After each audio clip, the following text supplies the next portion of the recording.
네, 말씀을 따라 잘 여러분 걸어가고 계십니까? 지난주에 우리가 불편한 기독교인이 되자 함께 이야기 나눴었는데 한 주간 동안 불편하게 사셨나요? 여러분의 삶에는 어떤 불편함이 있었습니까? 지난주에 이 말씀에 제일 잘 순종하신 분은 우리 홍석원, 이은정 청년이 아닐까 생각이 됩니다. 불편한 결혼관계 안으로 들어가셨습니다. 앞으로 굉장히 불편한 삶을 살게 될 텐데 그때가 좋았다, 옛날에 좋았다 라는 생각을 하게 되지 않을까. 또 이제 이번 주에는 우리 임주원 청년이 또 불편한 선택을 네, 굉장히 불편한 삶을 살게 될 것입니다. 네, 잘 살아내시기를 바라고. 불편한 기독교인이 되자 그래서 일부러 막 시비 걸고 다니고 깐족깐족거리고 막 까칠하게 굴고 그러자는 얘기가 아닌 거 아시죠? 우리가 진리를 따라 걸어갈 때 하나님 말씀에 우리가 순종해야 된다. 이런 가치관을 가지고 살아가면 그와 반대되는 가치관을 가지고 있는 이 세상에 부딪힐 수밖에 없다.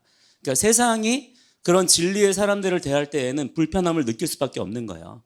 그런 관점에서 그러니까 여러분이 일부러 막 악을 행하고 그러면 안 됩니다. 더 선을 행하기를 힘쓰는 자들이 되시기를 바라고 더 의의 길을 따라 행하는 그런 여러분들의 삶이 되어야 될 줄 믿습니다. 말도 이쁘게 하고 또 행동도 바르게 하는 그런 모든 부분에서 하나님의 거룩을 드러낼 수 있는 그런 여러분들의 삶이 되어야 될 줄을 믿습니다. 자, 그러한 쭉 이어지는 관점 안에서 오늘 여러분에게 드리고 싶은 말씀은 저는 항상 제목을 대충 짓거든요. 그러니까 여러분들이 알아서 잘 들으시기 바랍니다. 제목은 정신을 차리고 똑바로 살아야 되는 이유. 너무 대충 지었죠. 왜 우리가 정신을 차리고 살아야 될까? 여러분 똑바로 사시기 바랍니다. 근데 왜 우리가 똑바로 살아야 될까 하는 이야기를 좀 오늘 본문 말씀을 가지고 드리기를 원합니다. 오늘 이 자리에서 원래 여러분에게 이렇게 전하고자 했던 메시지는 사실 이게 아니었어요. 원래는 지난주에 제가 개인적으로 경험했고 목격했던 몇 가지 이슈들이 있었거든요. 그것들을 좀 소개해 드리면서 기독교가 지금 어떻게 변질되었는지, 특히 이 시대의 기독교 메시지가 지금 어떤 방향으로 흘러가고 있는지에 대해서 좀 짚어드리고 경각심을 가지는 그런 내용들을 좀 말씀을 드리려고 했는데 어제 이제 설교를 최종적으로 정리하는 단계에서 하나님께서 그런 감동을 주셨어요. 먼저는 그보다 시급하게 다급한 마음, 또 무거운 마음을 갖게 하신 부분이 있어서 먼저 이 내용을 여러분에게 좀 말씀을 드리고자 합니다. 우리가 신앙생활 하면서 또 인생을 살면서 여러 가지 이야기들을 하잖아요. 하나님 말씀대로 살아야 된다. 하나님을 경외하는 자들이 돼야 된다. 우리가 또 킹덤 컬처 크리에이터들로서 정치를 위해서 하나님의 뜻이 이루어지기를 위해 기도하자. 아멘이 되시죠? 또 우리 나라와 민족을 위해서 또 국제 정세를 위해서 또 우리가 음란하지 말자. 또 부모님을 공경하자. 착하게 살자. 또 공부를 열심히 하자. 말씀을 암송하자. 이렇게 기도하자. 또 결혼을 하자. 또 아이를 낳자. 생육 번성 충만을 하자. 이런 얘기들을 하잖아요. 근데 여러분, 그렇게 해야만 되는 이유가 그러면 무엇입니까? 왜 우리가 그렇게 살아야 될까요? 그런 것들을 이제 와서 뒤집고 부정하자는 게 아니라 마땅히 당연하게 우리가 그렇게 살아야 되는데 그런데 왜 그래야 되느냐? 우리가 그렇게 해야 되는 그 목적과 이유가 과연 뭐냐 이 말이에요. 그냥 하나님의 뜻이기 때문에, 그냥 하나님의 기뻐하시는 일이기 때문에 그냥 하는 거예요. 묻지도 따지지도 말고. 그걸 과연 진지하게 여러분 스스로 생각해 본 적이 있는지, 그리고 지금 그렇게 생각하며 여러분들이 살고 있는지 한번 점검을 해봐야 된다는 것입니다. 자칫 당장의 열심과 헌신에 치우쳐서 그렇게 해야 되는 궁극의 목적, 이유에 대해서 우리가 간과할 수가 있습니다. 이게 뭐가 되었든 간에 맹목이라고 하는 것은 무서운 거예요. 마치 뭐와 같냐면 밟으면 밟는 대로 나가는 고성능 최첨단 테크놀로지 슈퍼카가 있어요. 그래서 지금 도로를 시원하게 신나게 달리고 있습니다. 차는 정상 작동을 하고 있어요. 차는 정말 좋은 차입니다. 그런데 그 차를 운전하는 운전대를 잡고 있는 운전자 본인이 내가 지금 어디로 가고 있는지를 몰라요. 그냥 단지 자동차의 이 속도감과 이 성능과 배기음에 내가 도취되어서 흥분되어서 그냥 열심히 도로를 달리고만 있을 뿐이라면 여러분 그거는 정말 무서운 일이지 않겠습니까? 그런데 지금 우리 주변에 그런 일들 또 그런 사람들이 굉장히 많습니다. 우리의 모든 일상생활 또는 어떤 일들 심지어 우리의 신앙생활마저도 그렇게 될 수가 있다는 거예요. 뭔가를 열심히 하기는 해요. 뭔가 마음이 뜨거워져서 그래서 마음이 뜨겁고 최선을 다하여서 무언가에 충성을 하고 있는데 결국 그 궁극적인 목적에 대해서는 내가 이거를 왜 해야 되는지 그 이유에 대해서는 완전히 무지한 채 또는 잊어버린 채 맹목적인 것이 될 수가 있다는 것입니다. 그러면 어떤 문제가 생기느냐? 그 일이 제대로 끝까지 이어지기가 어렵습니다. 어려운 게 아니라 불가능합니다. 그러니까 지금 당장은 열심히 해요. 지금 당장은 뜨거워요. 그런데 문제는 이것이 열매 맺기까지 완성될 때까지 끝까지 이어져야 될 줄을 믿습니다. 그런데 이것이 그렇게 되기가 어려운 정도가 아니라 불가능하다는 거예요. 정상적인 주행이 불가능합니다. 엉뚱한 데 가서 도착할 수가 있다는 거예요. 자, 예를 들어서 여기 두 분이 한 분 어디 갔어요? 어디 갔어 한 분? 벌써 혼자 됐어? 벌써 과부 됐어? 어디 갔어? 이 두 분이 어제 결혼을 했잖아요. 네. 서로 뜨겁게 사랑하며 아름다운 가정을 이루었습니다. 부럽죠? 여러분도 빨리 가정을 이루시기 바랍니다. 여러분이 보면은 뭔가 좀 이렇게 배우자를 찾고자 하는 어떤 뜨거운 열정이 없는 것 같아요. 너무 하나님의 그 약속하신 배우자가 눈앞에 그냥 넝쿨째 굴러오기를 기다리고 있는 거 아닙니까? 감나무 밑에서 벌리고 있으면 감이 뚝 떨어지는 그런 걸 상상하시나요? 그거는 믿음이 아닙니다. 여러분 죄송하지만 뜨거운 열정을 가지고 자꾸 고백을 하셔야 됩니다. 기도하시면서 고백을 하셔야 됩니다. 하나님께서 행동할 때 또 그 행동 가운데 또 도와주시고 인도하시고 하시는 거지 그냥 입만 벌리고 뭐 때 되면 오겠지 그런 건 없어요. 없습니다. 배우자를 적극적으로 찾으시기를 바라고 의외로 멀지 않은 곳에 있다. 여기까지만 말씀을 드리도록 하겠습니다. 어쨌든 여러분 결혼해서 가정을 이루는 거 여러분 복된 일이에요? 아니면 저주예요? 복된 일이죠. 복을 받은 줄을 믿습니다. 우리가 자주 얘기하지만 저는 그런 자부심이 있어요. 우리 킹덤 컬처 새벽예술 청년부에 함께하는 여러분들이라면 세상의 이런 흐름과는 달리 우리는 꼭 결혼을 해야만 해. 이런 가치관을 다 가지고 계시죠? 저는 그런 분위기가 있다고 생각합니다. 마치 우리 청년부 안에서는 결혼을 안 하면 지옥 간다. 이런 생각을 가지고 계신 것 같다. 크게 들리지 않습니다. 그러니까 여러분 꼭 결혼을 하는 자들이 되기를 축복합니다. 그래서 우리가 하나님을 경외하는 자들로서 마땅히 우리가 결혼하자. 애를 많이 낳자. 막 이러잖아요. 그래서 최선을 다해서 서로 도우면서 섬기면서 아이를 낳고 잘 양육하며 번성하며 정말 모범적인 가정을 이루어 살아갑니다. 앞으로 그렇게 여러분 살아가게 될 줄을 믿습니다. 그런데 우리가 그렇게 해야 되는데 알겠는데 문제는 뭐냐면 왜 그렇게 해야 되죠? 그렇게 해야 되는 궁극적인 그냥 눈앞에 보이는 이유와 목적이 아니라 궁극적인 이유와 목적이 무엇입니까? 왜 그렇게 해야만 되냐 이 말이에요. 또 우리가 이렇게 킹덤 컬처 크리에이터로 모여 있잖아요.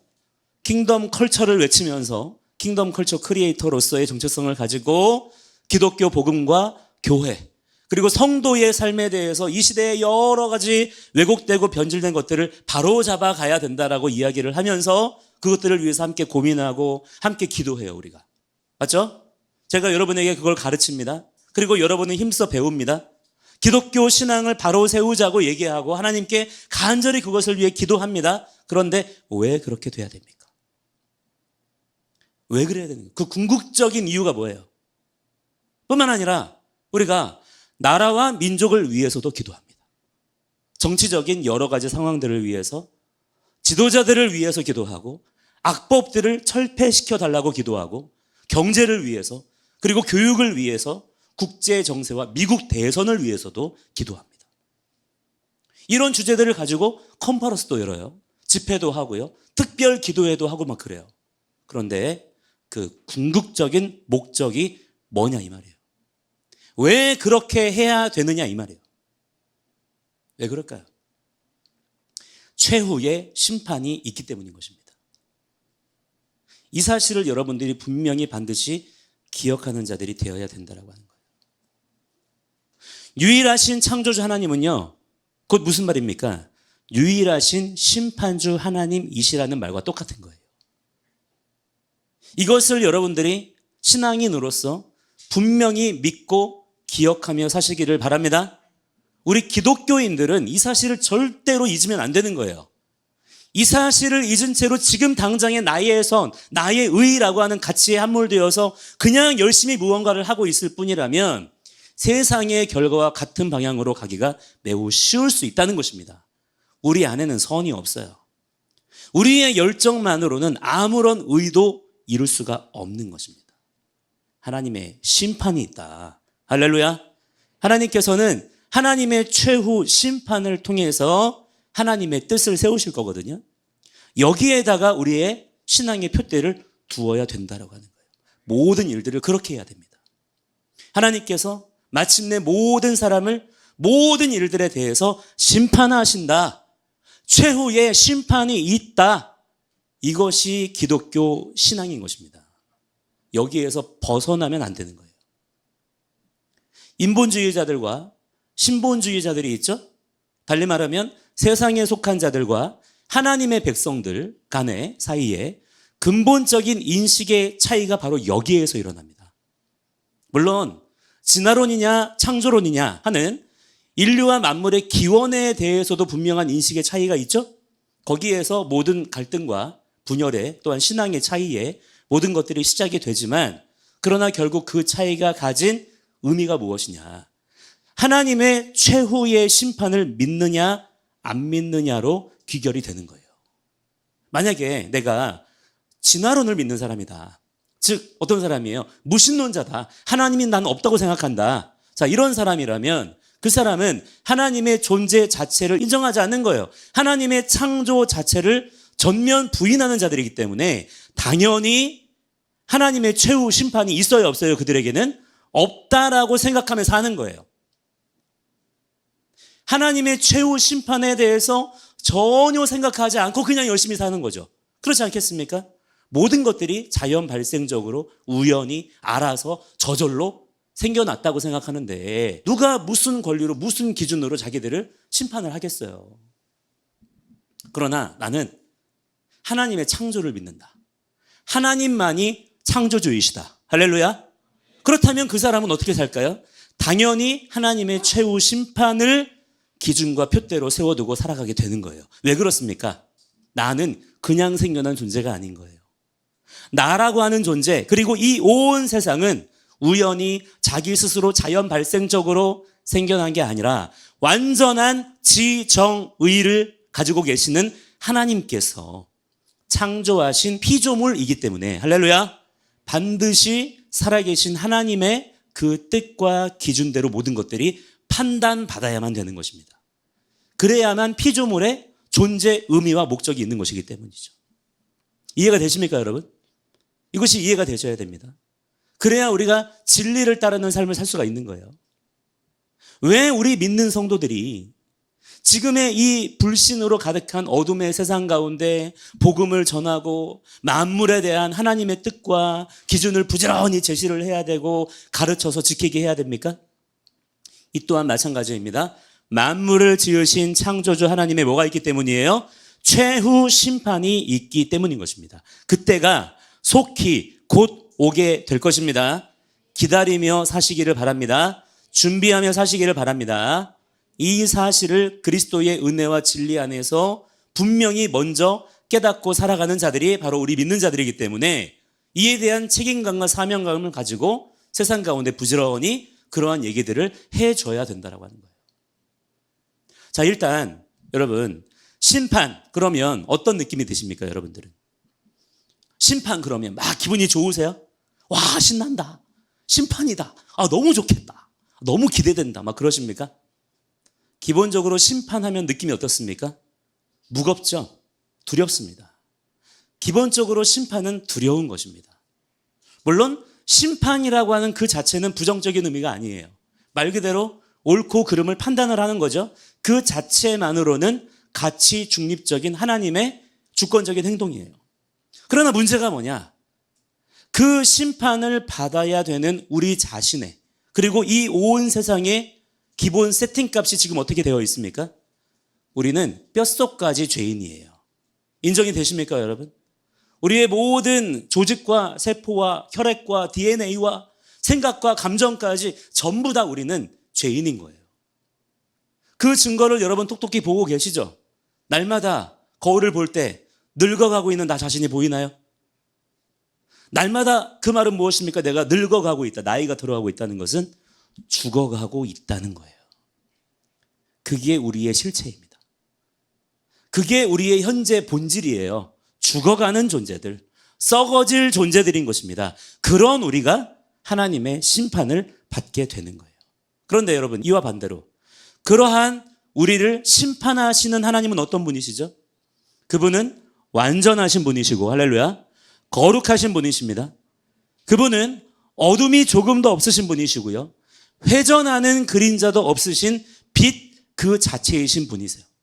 무슨 뭐 태양빛, 전기불 이런 게 아니고 빛 그 자체, 오르라고 해요. 오르. 그분 앞에 나라는 존재, 우리라는 존재가 서게 되는 거예요. 그렇기 때문에 심판을 받기도 전에 그 자체만으로도 두려운 것이고 무서운 것이고 떨리는 것입니다. 물론 여러분, 예수님께서 우리에게 구원의 은혜를 베풀어 주셨습니다. 할렐루야. 심판의 날에 담대할 수 있도록 하셨습니다. 마침내 주님의 심판대 앞에서 모든 하나님을 경외하는 자들은 하나님께서 그들을 인정해 주실 것이고 놀라운 구원과 승리의 역사를 경험하게 될 줄을 믿습니다. 그러나 not yet, 아직은 아니에요. 아직 그때가 이르지 않았고요, 아직 심판이 완료된 것도 아닙니다. 우리는 심판의 때를 기다리고 있는 사람들이에요. 그래서 준비해야 되는 것입니다. 그러나 그럼에도 불구하고 우리는 지금 이 준엄하고 두렵고 떨리는 하나님의 최후 심판이라는 주제를 너무 쉽게 잊어버리고 살고 있고 너무나 가벼운 마음으로 아무렇지도 않은 듯 대하고 있다는 사실입니다. 이것을 우리는 깊이 생각을 해봐야 된다는 거예요. 여러분, 아까 우리가 찬양을 그렇게 또 부르기도 했는데, 주의 나라가 임할 때, 주님의 다시 오심, 마침내 도래할 하나님의 나라, 언약의 성취, 하나님께서 마침내 이루실 것이다. 그러면 여러분 마음이 어떠세요? 마냥 기쁘세요? 마음이 그냥 편안합니까? 그냥 해피해요? 물론 성령 안에서, 그리스도 안에서는 마땅히 당연히 기뻐할 일이기도 하죠. 그러나 성령 안에서, 그리스도 안에서라는 말은요, 자동문이 아닙니다. 자동문이 아니에요. 그냥 내가 가지고 있는 게 아니에요. 우리가 성령 안에서, 그리스도 안에서 살기 위해서는 어떻게 해야 됩니까? 마음을 다하고 뜻을 다하고 힘을 다하여 자신을 쳐서 복종시켜야 되는 거룩한 긴장감, 나의 간절한 의지와 사모하는 마음, 두렵고 떨리는 마음으로 붙잡아야 되는 것이지 그냥 자동문이 아닌 거예요. 그렇기 때문에 여러분, 주님의 다시 오심을 기대하십니까? 기다리십니까?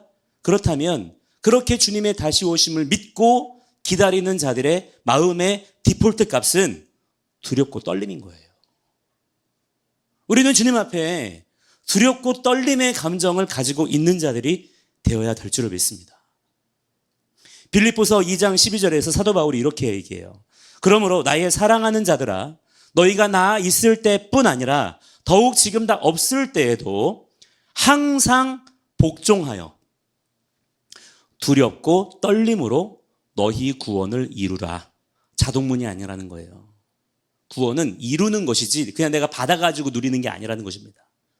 두렵고 떨림으로 이루는 자들이 되라는 거예요. 구원은 그냥 이루어지는 게 아니에요. 반드시 두려우신 하나님 앞에서 공의와 정의 가운데 행해지는 심판을 통과해서라야 마침내 완성되어지고 주어지는 것이라는 사실을 여러분 반드시 잊지 말고 기억하시는 자들이 되시기를 바랍니다. 예수님도 이렇게 말씀하세요. 마태복음 24장 13절에서 그러나 끝까지 견디는 자는 구원을 얻으리라. 그러니까 끝까지 견딜 일이 있다는 거예요. 이것을 기억하는 자들이 되어야 될 줄 믿습니다. 자, 그런데 여러분, 이 사실이 지금 더욱 간절하게 요구되고 강조되는 곳이 어디냐면, 물론 세상도 필요하지만 바로 교회와 성도, 기독교 전반이라는 점을 저는 여러분에게 말씀을 드리고 싶은 거예요. 불신의 세상, 진화론과 인본주의와 공산주의 사상에 지금 사로잡혀 있는 자들은 어쩌면 너무나 당연하게 이 사실을 모른 채로 부정하며 사는 거죠. 그래서 그들에게도 우리가 힘써서 이 복음, 하나님의 두려우신 심판에 대해서 우리가 증거해야 되지만, 그런데 그렇기 때문에 더더욱 이 사실에 대한 무지함, 가벼운 마음이 문제가 되는 곳이 어디겠습니까? 바로 우리인 거예요. 교회, 성도입니다. 기독교 전반인 거예요. 저는 아직은 그래도 그렇게 생각해요. 아직은 제 안에 마음속에 순수한 불덩이가 남아있는 것 같아요. 아직은.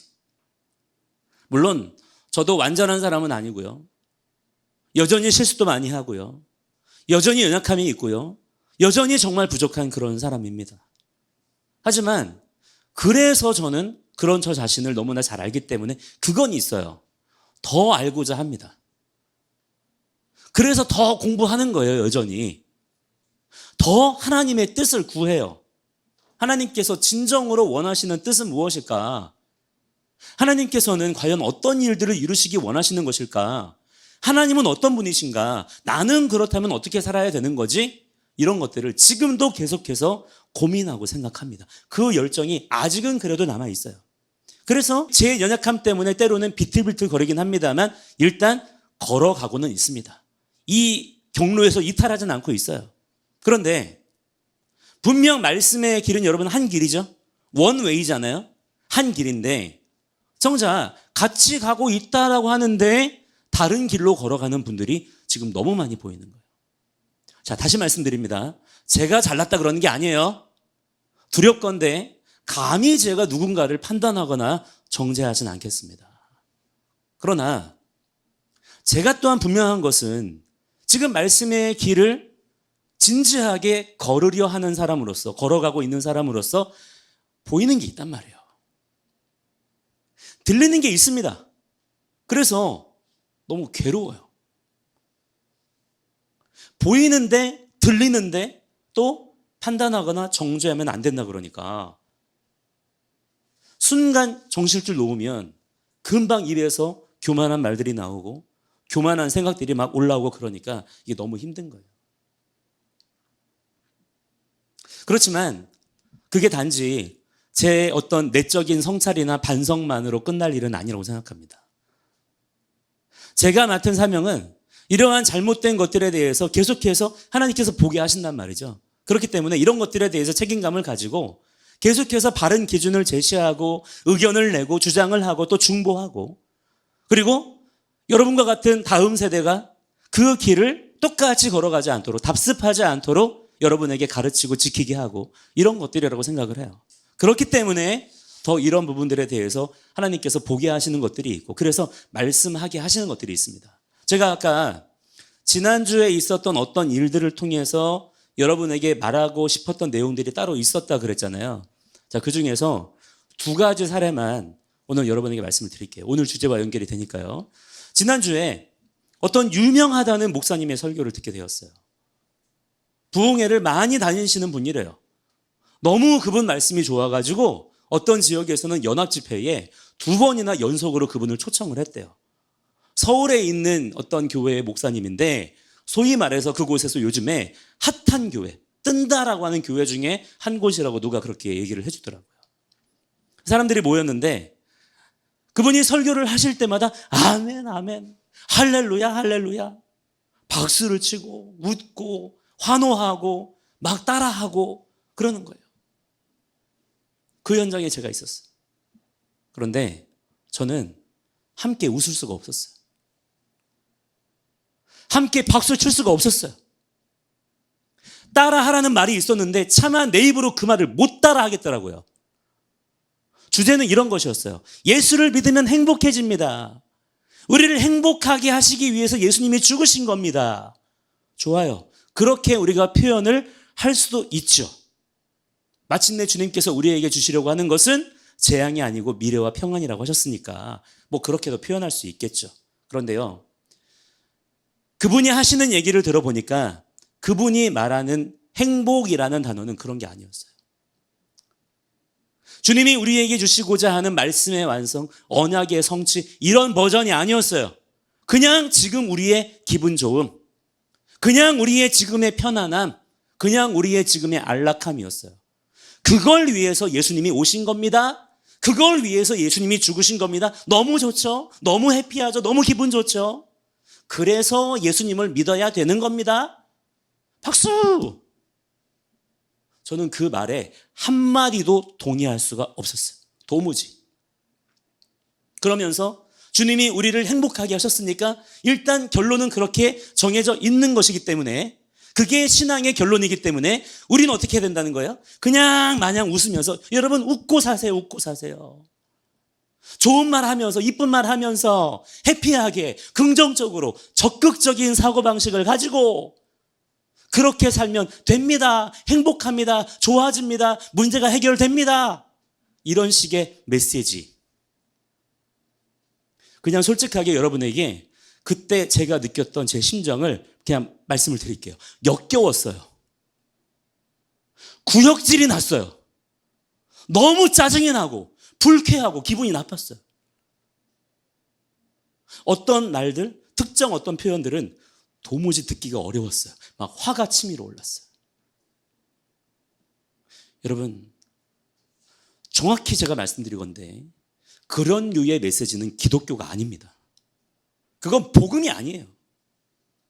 하나님의 뜻, 하나님의 말씀을 전하는 게 아닌 것입니다. 나의 주장을 위해서 성경을 인용을 한 것이지 하나님의 말씀을 우리에게 전한 게 아니에요. 너무나 역겨웠어요. 성경에 기록된 모든 말씀이 가리키고 있는 것은 정확하게 그런 내용에 반대되는 것입니다. 그런데 제가 그런 말씀을 하시는 그분에 대해서도 그런 감정이 있었지만 더 마음이 무겁고 더 기가 막히고 절망스러웠던 것은 그 자리에 많은 분들이 계셨거든요. 많은 목사님들, 장로님들, 권사님들, 집사님들, 많은 또 아이들 있었습니다. 그런데 그러한 그분의 설교를 들으면서 아무런 거리낌이나 불편한 감정 1도 없이 아멘 아멘 아멘 할렐루야 깔깔깔 꼴꼴꼴 하하호. 무서웠어요. 소름이 돋았습니다. 그때 소름을 박제해 놓을 걸 그랬나? 보여주고 싶었는데 소름이 돋았어요. 정말로. 또 지난주에 어떤 일이 있었냐면 어떤 목사님이, 이것도 목사님에 대한 얘기네. 어떤 목사님이 갑자기 어떤 단톡방을 만들었어요. 거기에 저도 초대가 되었어요. 그리고는 그분이 엄청나게 긴 장문의 글을 올리셨어요.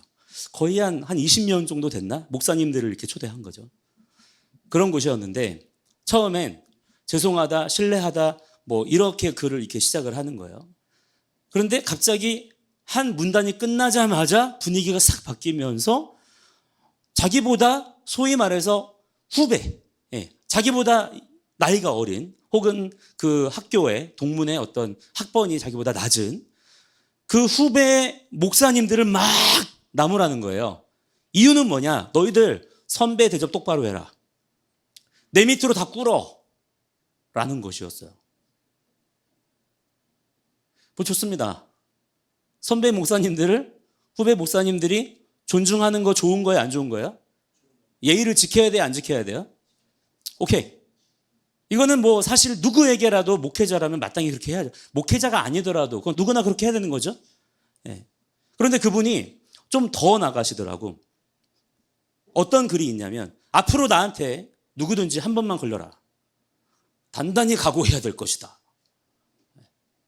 그러면서 뭐 꼴통 목사, 싸가지 없는 목사 막 이런 거 운운하면서 긴 글로 소위 말해서 후배 목사들을 막 나부라는 이만큼을 쓴 거야 그거를. 심지어 누구라고 지칭도 안 해. 그럼 그 방에 일단 누가 있다 그랬어요?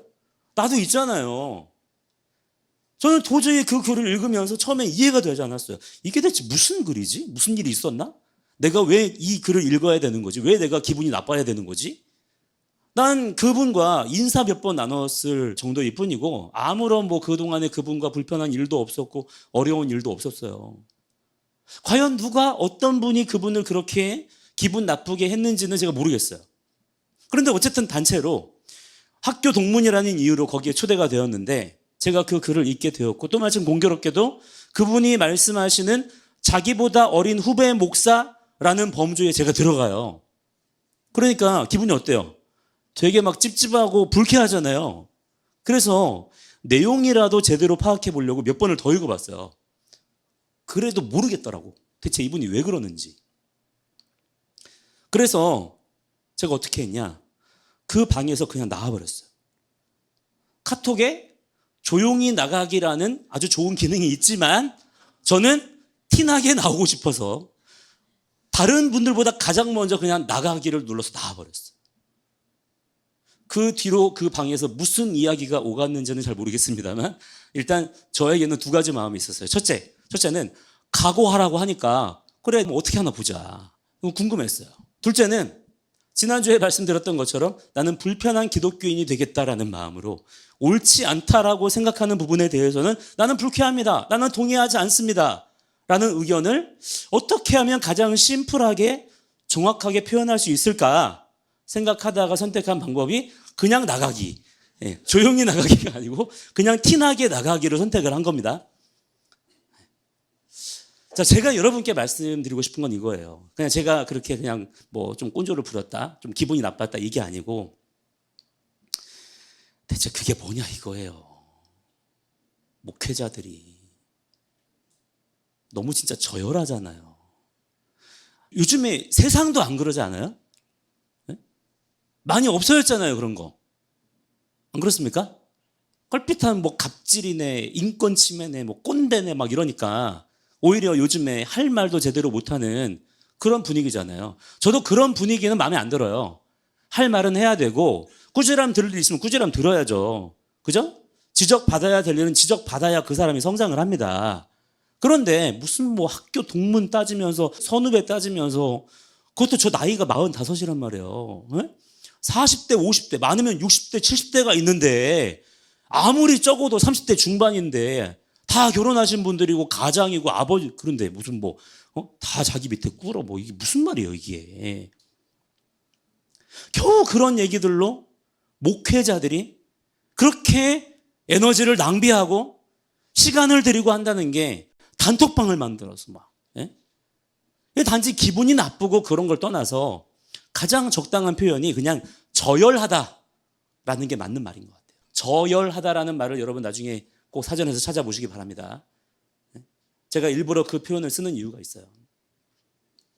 이런 것들을 보면서 제가 어떤 생각을 하게 됐냐면 대체 지금 기독교 신앙이 어디로 가고 있는지 모르겠다. 저는 정말 괴로워요, 요즘에. 기독교 리더십들이 하는 얘기들, 기독교 방송을 틀면 기독교 방송들에서 나오는 메인 설교들이 있거든요. 또는 기독교 서적 베스트셀러들 1, 2, 3, 4, 5, 6 뭐 이렇게 순위가 나오잖아요. 그 상위 순위에 올라가 있는 책들의 내용들 많이 읽었다는 얘기겠죠. 그만큼 주류 메시지라는 얘기겠죠. 저는 솔직히 그중에서 최소 90% 이상은 동의가 하나도 안 돼요. 둘 중에 하나일 거예요. 제가 이단이든지 아니면 단체로 잘못했든지. 저는 제 주장을 지키도록 노력을 할 겁니다. 진리가 아니라 제가 보는 모습은 그래요. 무슨 명언 대결하는 것 같아요. 격언 배틀하는 것 같아. 더 솔직하게 표현하자면 말장난 대결한다고 생각해요. 그리고 거기에 맹목적으로 긍정적인 반응을 보이면서 아멘 아멘 하면 좋은 신앙이구나 라고 생각을 하는 거죠. 그래서 저는 과연 지금 현대 기독교인들이 성경을 대체 어떻게 읽고 있나 너무 궁금해요. 대체 이 성경을 어떤 말씀이라고 생각하고 있는지가 너무 궁금합니다. 그러나 여러분, 뭐라고 생각하든지 간에 한 가지 사실만은 절대로 분명합니다. 그것이 무엇이냐? 하나님께서는 성경에 기록된 이 말씀들을 기준으로 하여서 우리의 모든 각 사람의 삶을 단번에 심판하실 것입니다. 이 사실은 분명합니다. 심판이라는 말은 그 자체로 저주, 처단, 지옥 이런 말은 아니에요. 하나님을 경외하는 자들에게는 심판이 무엇입니까? 구원의 확증, 구원의 완성이 되는 거죠. 인정을 해주시는 거예요. 심판을 통해서 하나님은 의인들의 손을 들어주실 것입니다. 여러분이 그 편에 속하는 자들이 되시기를 바랍니다. 그러나 반대로 심판을 통해서 하나님을 경외하지 않는 자들에게는 심판 그 자체가 무엇입니까? 그냥 말 그대로 저주인 것이고 지옥인 것입니다. 그냥 처단되는 거예요. 분명한 것은 모든 육체가 한 사람도 제외되지 않고 숨을 수가 없습니다. 모든 육체가 주의 영광을 목도하게 될 것이고요. 주님의 백보좌 심판대 앞에서 반드시 심판을 받게 될 것이라는 사실입니다. 이 사실은 분명합니다. 우리는 이 사실을 주목을 해야 되고요. 기억을 해야 되는 거예요. 그리고 지금 내 삶의 모든 말과 행위를 바로 이 방향과 목적에 맞춰야 되는 것입니다, 여러분. 하나님의 최후의 심판이 있다. 여기에 표대를 정해두셔야 돼요. 단지 우리의 번영과 우리의 만족과 나의 기분 좋은 거, 나의 해피함과 이런 것들을 위해서 신앙생활을 하는 것이 아니에요. 신앙생활의 결론은 그냥 다이렉트로 행복, 천국, 영생으로 가는 게 아닙니다. 그렇게 빠르고 단호하게 결론을 내린다고 그것이 구원의 확신, 믿음이 좋은 것이 아닌 거예요. 그건 오히려 속이는 말들이고요. 거짓 평안인 것이죠. 구원은 따놓은 당상? 내가 예수 믿으면 구원 열차 티켓 받는 거? 여러분 그런 게 아닌 겁니다. 반드시 그 전에 뭐가 있어요? 최후의 심판이 있는 거예요. 우리는 이 심판의 때를 준비하는 자들이 되어야 될 줄을 믿습니다. 그러나 성경이 뭐라고 말씀합니까? 두려워하지 말아라, 염려하지 말아라 말씀하시는 단 하나의 근거가 무엇이에요? 우리가 마음을 다하고 뜻을 다하고 힘을 다하여 주의 진리의 말씀을 붙잡고 그리스도 예수 안에, 성령님 안에 있을 때에는 두려워하지 않아도 돼요. 성령님 안에서는. 그러나 표대가 무엇입니까? 주님의 심판을 예비하고 기다리며 준비하는 삶인 거예요. 그리고 심판주는 누구십니까? 유일하신 창조주 한 분 하나님이시고, 심판의 기준도 무엇입니까? 오직 유일한 원 버전의 하나님의 말씀인 것을 여러분 믿으시기를 바랍니다. 자, 오늘 우리가 함께 읽은 본문 말씀에서 사도 바울이 말씀하는 것처럼 오직 여러분의 모든 행위를 어디에 맞추라는 거예요? 하나님의 기준에 맞추는 자들이 되라는 거예요. 더 옳은 일을 하기 위해서, 더 나은 가치를 선택하기 위해서 여러분 힘쓰시는 자들이 되시기를 바랍니다. 자, 그런데 왜 그렇게 해야 되느냐? 왜 옳은 일을 해야 됩니까? 왜 더 나은 가치를 해야 됩니까? 나는 하나님의 어떻게 심판하시든지 내가 거기에 왔다 갔다 하는 게 아니라 나는 순수한 가치를 위해, 순수한 목적을 위해.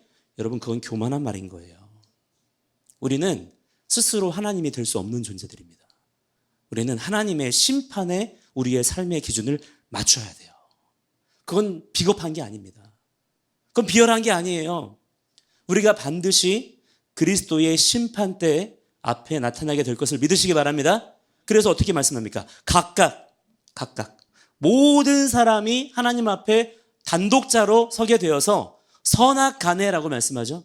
선악의 기준은 하나님의 말씀이에요. 하나님의 말씀을 기준으로 하여서 그 몸으로 행한 것, 즉 여러분의 삶 전체에 대하여서 여러분이 말한 것들, 생각한 것들, 여러분의 몸으로 행한 모든 선택과 결정들에 대하여서 하나님의 이 말씀을 뜻으로 하여 판단을 받게 될 것이라는 사실을 여러분 사는 날 동안에 꼭 기억하며 사시기를 바랍니다. 그럴 때 비로소 우리의 삶이 주님 앞에 합당한 삶으로 끝까지 견디며 구원을 이루는 자가 될 수 있다라고 하는 거예요. 여러분들은 이 시대 가운데 흔들리지 않고 진리의 파수꾼의 역할을 온전히 감당하는 자들이 되시기를 주의 이름으로 간절히 축복합니다. 함께 이 시간에